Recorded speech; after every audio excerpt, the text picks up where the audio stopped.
Manchester two Sylhet বিমানের flight বন্ধ ঘোষণার প্রতিবাদ করে North England Bangladeshi TV reporters association নেপটর নেতৃবৃন্দ নিয়মিত ফ্লাইটসমূহ চালু রাখার দাবি জানিয়েছেন।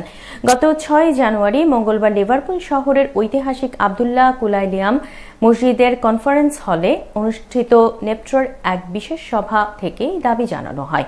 নেপটর সভাপতি এম.জি. কিবরিয়ার সভাপতিত্বে এবং সাধারণ সম্পাদক মওদুদ আহমেদের পরিচালনায় সমাবেশে বক্তব্য রাখেন নেপটর উপদেষ্টা ফারুক জোশী ও মোহাম্মদ জুনেদ আহমেদ, সহ-সভাপতি শিপার আহমেদ, তৈয়বুর রহমান শ্যামল ও শাহ কাইয়ুম। আলোচনায় আরও অংশ নেন মুজাহিদুর রহমান, আমিন বাবর চৌধুরী, মুবাশির আলী, খালেদ আহমদ, আবুল হোসেন মামুন, সৈয়দ মিজান সহ আরও অনেকে। সমাপনী বক্তব্য দেন উপদেষ্টা মুমিন খান। সমাবেশে আগতরা বাংলাদেশ বিমানের ফ্লাইট বাতিলের গণবিরোধী উদ্যোগের সমালোচনা করেন এবং অবিলম্বে সিদ্ধান্ত পরিবর্তনের তাগাদা দেন।